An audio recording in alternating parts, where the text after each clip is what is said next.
Hello everyone, my name's Cliff and welcome back to my channel. This is Cliff's Dark Gems. Today I'm going to be doing a wrap up of all the books that I've read in the month of July, and I'm going to highlight a couple of real 5-star reads. Please stay tuned.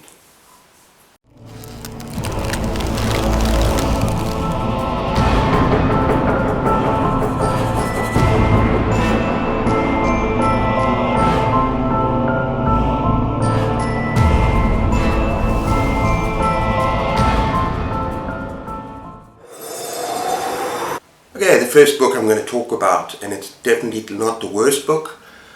The reason that I'm putting it first is because it might be problematic for many readers, and I'll go into that a little bit later. But the first book is Icarus by Deon Meyer. Now, Deon Meyer is a best-selling crime author, a crime thriller writer from South Africa, and his books, him being Afrikaans, his books have been translated into many languages. In fact, many of his books have been turned into miniseries, and he's loved all over the world. Now, this particular book, Icarus, is set in Cape Town, and it starts off where a man's body is found on the beach wrapped up in plastic. And we get a criminal investigation, and it turns out that this man is a wealthy entrepreneur, and he has developed an app on the internet, and he's developed a business, and the app is called Alibi. And it's for anyone that wants to have an affair. They create the perfect alibi. So as you can imagine, this man who's been murdered now is loved by many, but also hated by many. And he's had a lot of death threats, and he's had a lot of threats from religious groups because of what he stands for and what his business stands for. And so the police have got their work cut out for them. Now, in addition to this, there's another parallel story going on, where this man asks for legal advice, and he tells the story of his family over generations. And his family are wine farmers from the Cape Winelands in Stellenbosch, and it's fascinating and it's a tragic tale. And from the beginning you're not really sure how the two strands of the story match up. What this man has to do, this wine farmer, what does he have to do with the murder? We don't know yet. But it is a fascinating story, very intricate, and lots of little plot threads coming together. And this is also a story with a recurring character called Benny Griesel, who's an ace detective. He's an ace cop, but he just happens to have a serious problem. He's an alcoholic, and in the beginning of the story something terrible happens to him or to one of his colleagues, and he kind of falls off the rails. And the whole question is, can he hold it together? Can he pull himself together so that the crime is solved? As I say, it's an excellent story, excellent crime thriller, a lot of attention on police procedural, and he's very good with that. The one issue that people outside of South Africa might have with this novel is that there's a lot of South African slang, there's a lot of little words here and there in Afrikaans, and that might be off-putting for some.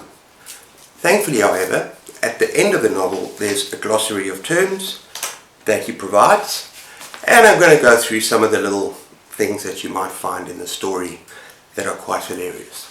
For instance, one of the basic ones that you might have heard of, buy a donkey means thank you very much. A bakkie is the Afrikaans popular term for a pickup truck. And then you've got biltong, very similar to beef jerky, but the recipe is different, using more spices. And then you've got bliksem, which is a mild profanity used as an exclamation or adjective. I will bliksem you, I'm going to hit you. And then there's a very famous South African dish, a mild curry called baboti, and boerewors, which you put on a braai. A braai is like a barbecue, and boerewors is like a sausage, but a lot tastier, a lot better. So as you can see, there are a lot of different terms that you might find in this book, and some might find it endearing, some might enjoy it, whereas others might be a little bit put off. But anyway, that's Deon Meyer, Icarus. Okay, the second book on my list is John Fowles' The Collector. Now, this was a book I was meant to read a couple of months ago, and I never got around to it. I gave this book 3 stars. Let me explain why. It is about a very lonely, very uneducated guy called Frederick, and he is a butterfly collector, and he's low class as well. And he starts falling in love with an art collector, an artist, an art student, who's beautiful, who comes from a wealthy family, and her name is Miranda. The problem is he doesn't know her at all, but he believes he's completely and utterly in love with her. And he starts off just following her around, from a day-to-day thing, just following her at a distance. And then he comes into some money. He wins the pools, which I suppose the modern day equivalent would be the lotto, and he manages to buy a home in a remote area and starts dreaming about Miranda and about collecting her, which he does. He collects her and basically puts her downstairs in the cellar, and he gives her everything that she could possibly want, so he doesn't mistreat her in any way, and he really just sees her as a special guest. Kind of psychotic, yes. Interesting thing about the story is it's told in 3 parts. The first half of the story is basically Frederick and his point of view, and I really enjoyed that part. The second part of the story goes back, which is a problem for me, to the beginning, and it's Miranda's point of view. And then at the end it just ties things going back to his point of view. Now the reason I enjoyed watching or reading this book rather from his point of view, because he is psychotic, but at the same time he's completely detached from reality. He doesn't seem to know that he's doing anything wrong. In his head, it's okay what he's doing. And he thinks he's a decent person, and eventually Miranda will just simply fall for him. Like I said, he never harms her or does anything, but it is creepy as hell. Then, the second part, we go all the way back, which is an issue for me. Perhaps if the narrative had just carried on, it would have been different. But then we see the thing from Miranda, her point of view. And obviously she's trapped. She can't go anywhere. She writes in her book, in her diary, which she hides under the bed. And she kind of escapes by going back to her life as an art student and the friend she had and her fixation on this director of the art school. And I found it, unfortunately, to be kind of tiresome, kind of dull, and that it really broke the narrative for me. There were parts that I really enjoyed. By the way, if you hear screaming, it's just children playing next door. But yeah, there were parts that really frustrated me. In the end, however, he did wrap it up very nicely. It was a very creepy ending where we go back to Frederick, and what happens at the end is very, very creepy and disturbing. So all in all, I gave it 3 stars, and that is The Collector. Okay everyone, next up we got Robert McCammon's Mystery Walk. Now, I really enjoyed this. It was a 4-star read, but out of all the McCammon novels that I've read so far, this is definitely the weakest. It's about 2 boys, Billy and Wayne. They're brought up in completely different circumstances, but they both have a gift, completely different gifts.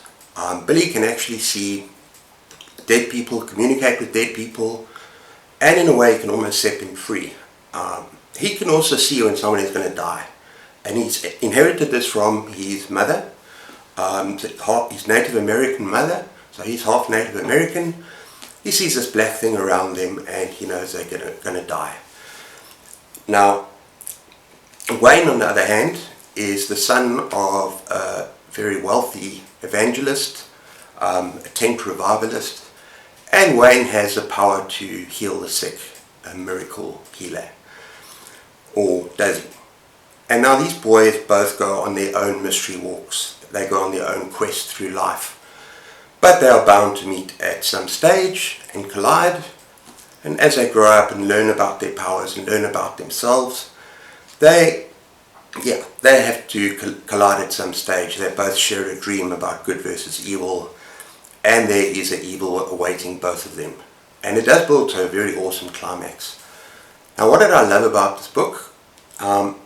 Look, Robert McCammon's prose is gorgeous. He's a really good writer, and there were large parts of the book that were exceptional.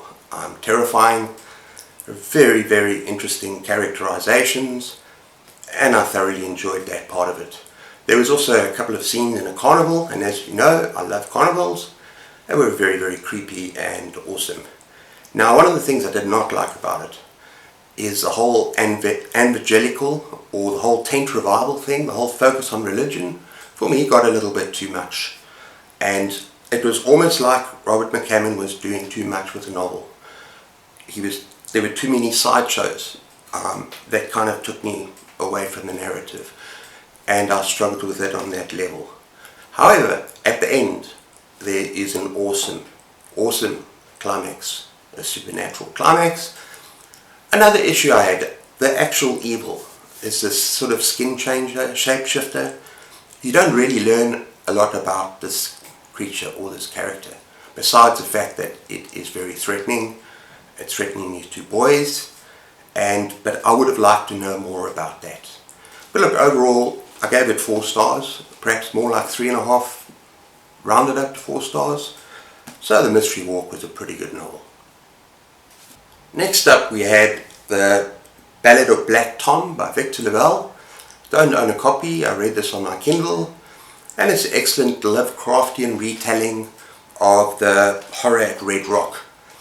Now, what is this all about? This is about a black man who lives in Harlem, and he's a hustler. And he goes around with his empty guitar case, and he hustles money off people. And he goes into the white suburbs, and he basically goes a little bit too deep into the white territory, and gets involved in supernatural stuff that he should not be getting involved in.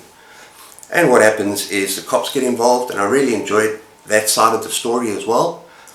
And it really goes bad for Tom after a while. Look, the story was creepy, it was unsettling, it was really well paced, and I really enjoyed the whole occult thing that came into it as well. But I would have loved to see more of the characters being developed a little bit more. I think that it would have done better as a novel, as a full-length novel, because there were some parts that just seemed not as well fleshed out. And I'm thinking of one character in particular that I would have loved to know more about her. She's hiding behind a door, and you get a glimpse that she's not what she appears to be, but that's it. And so there were other things like that as well. I would have liked to know more, and that would have made a really, really good novel, as opposed just to a short novella. Still very exciting, very gripping, creepy, and it goes to some very fun places. That is The Ballad of Black Tom. 4 stars. Okay, next up we got our second hard case crime novel from Stephen King, and that is Later. Now, I absolutely love Joyland, as I've mentioned before, and Later is a wonderful story, but it doesn't compare, in my opinion. It was still a 4-star read for me. Now, Jamie's a very special boy. He actually tells the story. He can see dead people, but this is nothing like The Sixth Sense. He can see dead people, and soon enough they just go away. Now, he keeps the secret, and he's living with his mom, who is struggling financially. And the mom lives with her girlfriend, Tina, who's a police officer. And they basically start struggling financially, and it gets worse and worse and worse. And eventually the mom actually gets her son to help, to use her son's powers. And this is where things change. And we also learn a little bit about Tina, that she's not the great cop that she's supposed to be. And she notices and believes that this boy has got powers, and she uses him in a much worse way, and awful things happen. Now, I really, really enjoyed the story. I love the focus on the terror and the struggles of just basic day-to-day life, paying the bills, that sort of thing. It was a very interesting look at that. I really enjoyed the characters. Tina I ended up hating her, but a very good characterization, very good writing. I just found the one thing that was a little bit lacking was the horror side of this story. It's an awesome coming-of-age story, but the horror was a little bit light. The supernatural horror, I mean. But yeah, all in all, I still thoroughly enjoyed it. And I've also found it very interesting that the two people that basically he relied on more than anyone else were the people that, I wouldn't say betrayed him, that actually used him. And things just go downhill from there. That is Later. Still an excellent novel. Okay, next up we got a book that I actually finished last night, and that is The Devils of DDay by Graham Masterton. As you can see, I've got it in this omnibus 4-in-1, and yeah, thoroughly enjoyed this. Also getting more into the territory now of 4.5 stars. This was very, very good. It's about an American cartographer, basically makes maps, and he's in Normandy, and he's making maps for a book about World War II, about D-Day during World War II. And he comes across this tank that the locals have told him is haunted, and that at night you can hear voices coming from the tank. And unfortunately for him, this gets his curiosity, it piques his curiosity, and he wants to find more and more about it. And this leads to consequences. Now, this was gripping. This was a lot of fun. There were a lot of twists and turns. He kind of makes friends with one of the local women. And yeah, this goes places where I didn't expect it to go. It's not so much a haunting as almost like a devil, demon possession thing. And it was gory, it was fun, it was thrilling. And I'm telling you, the ending was just took off. I didn't expect that, I didn't see it coming. And even though I really loved The Mirror by Graham Masterton, this has actually overtaken that. I thoroughly enjoyed this. The Devils of DDay. The best that Graham Masterton, of Graham Masterton that I've read so far. Thoroughly enjoyable and recommended. 4 stars. 4.5 stars. Okay, next we come to another absolute batshit crazy 4.5 star read, and that is The Drive-In by Joe R Lansdale. Now, another one on my Kindle, and I absolutely shot through this story. It was absolutely so entertaining. It's about these 4 Texas teenage boys, and they go off one night to the world's largest drive-in for an all-night horror show. And basically, this drive-in is packed with cars and with people. Unfortunately, a meteor goes across, and the drive-in gets inexplicably cut off from the outside world. No one has a clue what's happening. At first, everyone is kind of understanding, everyone is kind of patient with each other, and don't worry, we got enough food, the food will last, don't worry. But then things just regress from there, and it just becomes a bloody nightmare. And humanity is just stripped away, and you see how people can behave in a situation where there is no food. What are you going to do? What are you going to do with other people around you that you've been decent with? It just is bloody crazy murder and mayhem and B-movie goodness. It was just such a fun ride. Because even though this is very dark, very graphic horror, there's an underlying dark humour throughout. So there's some parts where you really shouldn't laugh or even smile, and yet the way that Lansdale writes, it's just this wit, this dark wit, and it's absolutely hilarious.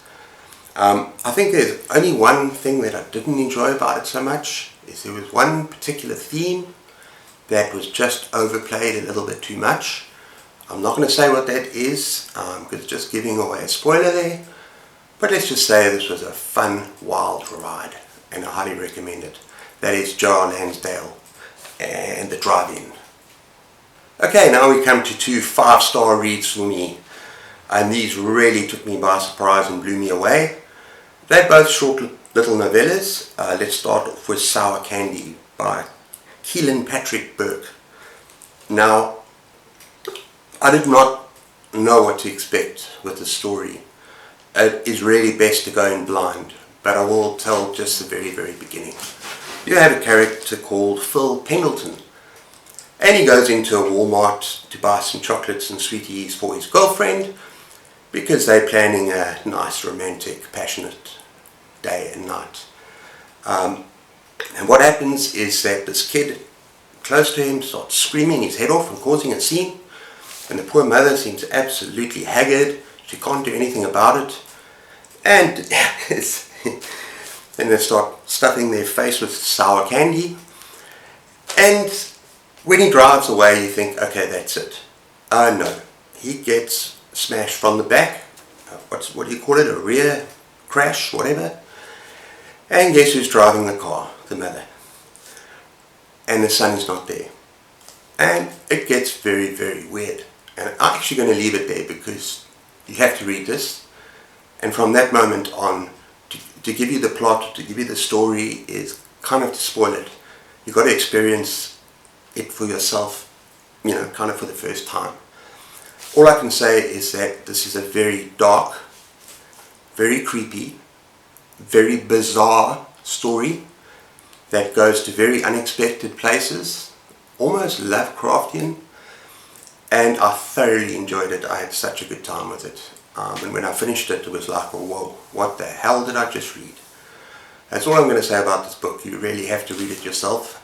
That is Sour Candy by Keelan Patrick Burke, an author that I'm definitely going to pick up again. Okay, next we come to my favorite read of the month, and possibly one of my favorite reads of the whole year, and that is the extreme novella Gone to See the Riverman by, Christopher Triani, and I'm very happy to hear that there might be a sequel coming up soon as well. Now this tells the story of Laurie, who is completely obsessed with a maniac serial killer. And this guy has butchered 20 women in the most horrific ways, but she's obsessed. And she writes letters to him, and she visits him, and she thinks she might be in love with him. Now, she goes there one day, and he gives her a quest, a task, a favor. Please go fetch a key that you'll find in my cabin in the woods, in this sort of a remote backwoods area, I think, along a river, and then go along the river a little way and deliver the key to a strange character called the Riverman.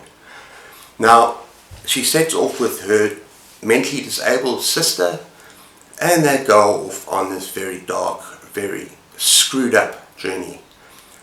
And as they go, you learn more about Laurie, and you learn about Laurie's past and what she's done and the things she's done. I'm not going to go further than that. Just to say that she is I couldn't stand her as a character. But this is just such a beautifully written, very graphic, very dark, very extreme novella, but in a way that wasn't gratuitous. And the stuff that happens that is screwed up and messed up is meant to be there. And it's written in such a way that you don't want to look away. And you want to know what's happening afterwards. So you just keep on this journey with these women. And it goes back in time, as I said, you learn about Laurie and her demons, her past demons. And then eventually you travel to see the Riverman. Now this is a novella that is going to stay with me for a long time. It gets very dark, it's very haunting, but also very beautiful, in a disturbing, messed up kind of way. I just love the way he writes, and I cannot wait to read the sequel. I think it's coming out soon. But this is highly recommended if you can stomach it. Like I say, be warned, there are triggers, but after all this is an extreme novel. But there are most definitely triggers. And some of the stuff that happens with her family kind of really disturbed me. But yeah, the whole novel gets its claws and its teeth into you. It is not light reading, but it will stay with you and it will haunt you and it will make you very, very uncomfortable. But I still absolutely loved it. That's Gone to See the Riverman. Okay, and finally and very quickly, there's been a reading event, this thing with the war, and I've been dipping into, I've got all 6 volumes of this, which is the history of the Second World War, written by, let me just find the page, Purnell's History of the Second World War.